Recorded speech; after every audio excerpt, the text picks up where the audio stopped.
Alright folks, we're back in the garage today, and I'm working on the old Toyota, and it's not going the greatest on the transmission swap. I ran into another problem, which made it so I had to pull more things off, but we're getting it all sorted, and we're going to get it going there, so let me just show you what I'm working with. So I had to rip the transmission pan out, because the dipstick was actually snapped off flush.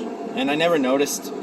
I just kind of was looking in at it, and all right, perfect. It was, the hole was the same, you know, just looking. You can see there, sort of. You can see it's right there, in there. That's, anyways. So I never noticed it was broke off flush. I was trying to get my dipstick in, wherever it is. Someone's around here in this mess right here. I could not get it in. I was very confused. I was just putting the proper amount of pressure, rubber should slide in, so I took it out of the way and I went down and I was trying to pop the rubber out, and it was so stiff, I was like, what the hell is going on? And I realized it was snapped off flush, so anyways, I obviously got to take the pan off so you can punch it outwards. It's the easiest way. No point in trying to work in that little section. There's no room to work in there, obviously. I mean, this is not, you know, in a Chevy, this is in a Toyota. So anyways, when I took the pan off, it's not the worst I've seen. I mean, the fluid's pretty clean. There is some dark there, but I mean, it is an automatic.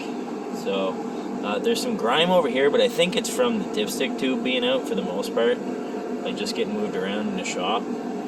There is obviously, you know, some metal shavings. Like I say, it is an automatic, so I pulled many apart and seen much worse. So I'm not too worried about that. The fluid's pretty clean, so that's all right. But yeah, I just have to punch right there. That's the dipstick, the old broken one. I'm gonna punch that out, and then even the filter. I mean, it's not dirty. You can tell it's still, you know, you can see color in it there. So everything looks pretty good. Now that I have a part, I see that it is a one-wire, I believe, one-wire pressure switch for the fourth, which is the overdrive, which is not gonna work right.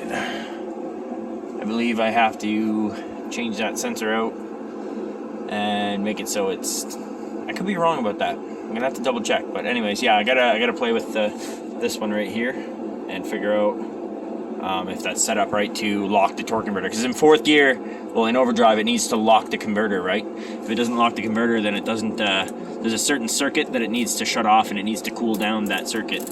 Like a solenoid closes or opens, I'm not sure which one, but yeah, it either closes or opens, and it goes to the lockup on the torque converter, so I need that to work all right. That's the only thing I need to figure out. Plus, I'm up there working on the TV cable.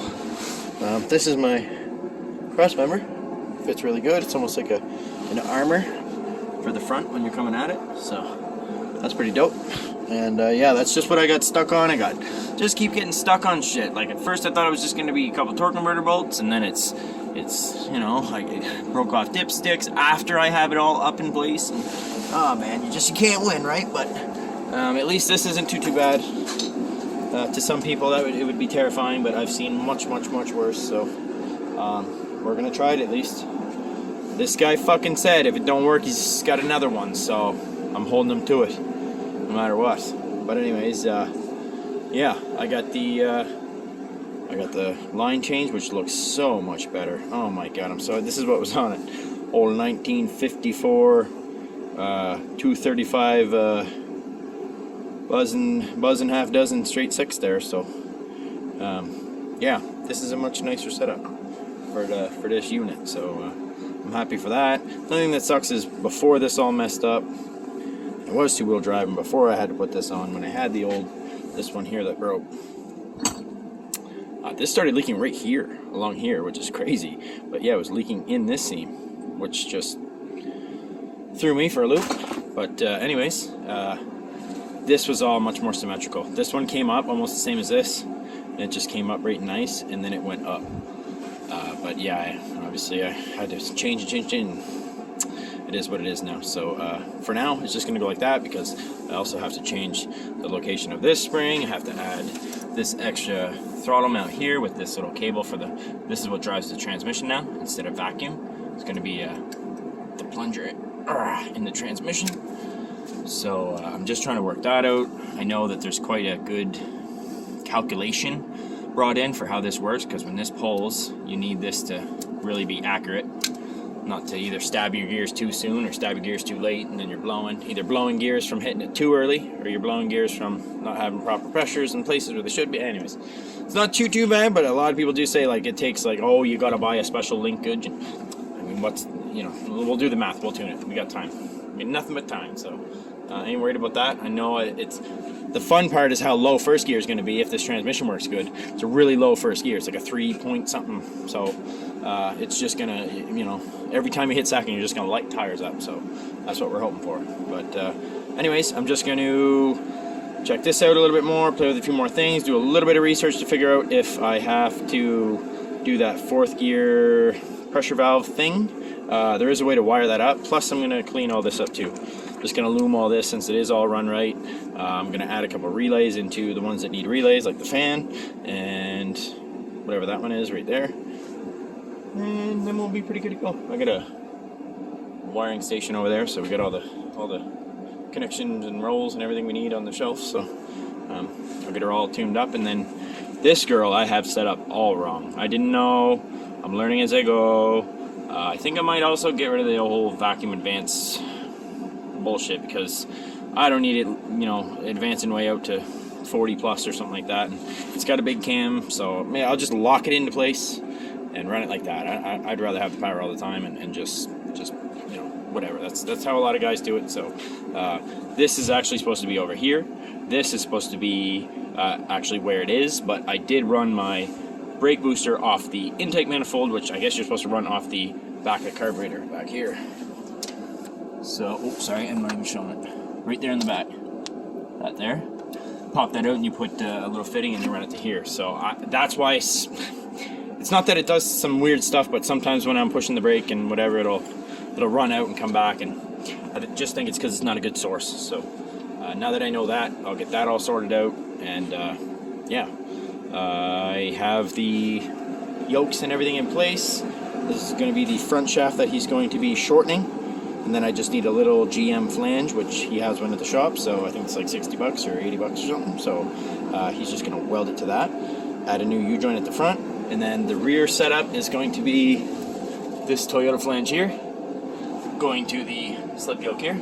So I just need to measure from the very center of this U-joint to the very center of this U-joint, and then he can do all the rest. So I've done some frame fixing.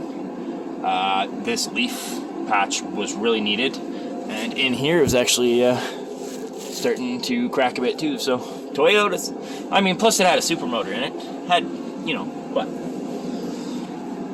275 more horsepower than it came factory with. So it's gonna do a little twisting and shaking, dancing and bobbing. But now we got her nice and sturdy for the big 355 setup. So that was the main thing. I wanted to get her all sturdy. Now it's all sturdy, and I just keep running into more issues that I didn't think I was going to run into, like that broken dipstick too. That's something I could have popped that out in 5 seconds had it been out of the truck, right? So it's all whatever. It is what it is. You got to roll with the punches and carry on. So I also need to build transmission lines. I was going to just loop them just to go test the trans, but I'm pretty sure it's going to work. 700 R4, I mean, it's not that bad to rebuild if I had to rebuild it, but I really want that fourth gear, that's the one thing about it. I really want to have her, it's my daily driver, so instead of having a turbo 350, just screaming all the time up the highway, because I got four 11 gears in it also, so that's just going to be just decent on fuel. But yeah, with the fourth gear, at least it gives me a little bit more. And this thing here was never cheap on fuel with the super motor. I mean, it had 35s on it, 410, 411 gearing, whatever.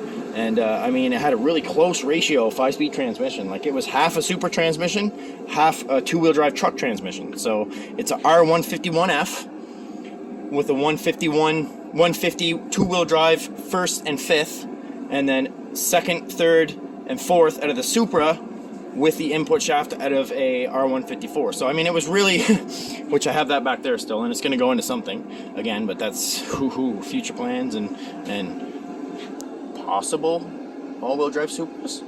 We'll find out. But just gotta stay tuned. We do a lot of fun shit. I do a lot of fun shit because I mean, this is all by me. This is just me by myself. So I'm gonna finish it up by saying I'm super stoked. The drive shaft is gonna be super bulletproof, gonna work really good, and hopefully we're gonna be doing burnouts early morning because it's like 4 in the morning right now. I can't sleep, and I just had to button everything up and get it ready. That way I can be sure driving it tomorrow night or at least by Friday, because I gotta go driving on the weekend.